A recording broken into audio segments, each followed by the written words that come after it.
Alright guys, what's going on? We're doing the Makwa Urqu Iron Challenge. We have a level 9 hero now, so 3 points into Swordsman, 3 into Spiked Armor, 3 into Toughness, 1 into Flurry, 3 into Sand Warriors. For upgrades, we have level 4 into everything, like last time. It's level 4 challenge. Now for this level, we have some Archer Towers at the top, 3 of them, then 4 Archer Towers at the bottom, and a Barracks. And you think, being an Iron Challenge, I was actually kind of just a teeny bit disappointed. I was expecting something a little more, usually Iron Challenges, you get like a special challenge, stuff like that. Now there's something a little bit special about this level, other than the fact that there's a little parachute drop for the mecha parts. But basically, we can't use artillery, we can't use mage, so we have to rely on the DPS from the Archer Towers. But we do get this volcano that is active and it's just shooting stuff everywhere. Now, fortunately, it does occasionally attack enemies as well, so that's nice. But it mainly attacks your barrack guys, it seems like, or your hero. So just be aware of that. It makes it a little bit harder since you can only use barracks and archers. But so just pay attention, and sometimes that can wreck you a little bit if you're relying on your barracks to do all the work. I don't recommend doing that. So we're going to be doing very heavy archers. You can see level 4 archers already at the bottom, and level 4 archers at the top. So we spend all our money that we get on archer towers.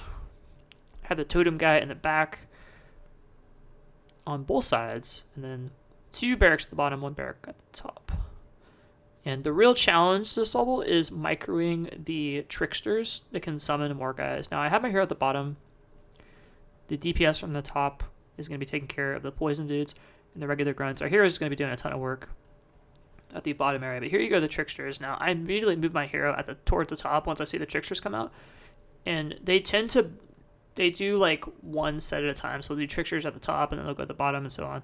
So that should give us some time to move our hero back and forth until the very end, where you start getting tricksters on both sides. And then you just have to, do some good reinforcement drops, good microing, stuff like that.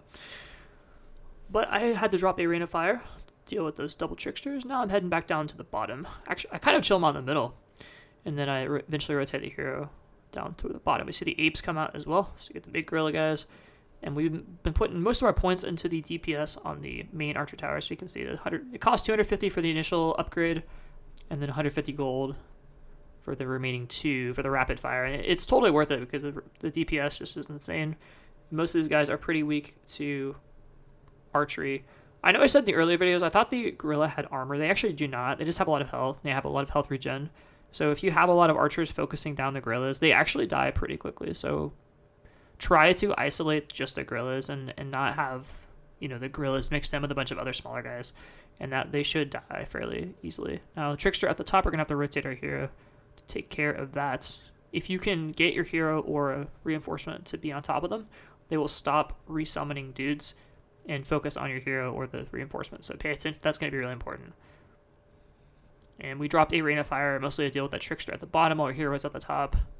And it does get a little bit tight. There's a lot of enemies coming back and forth.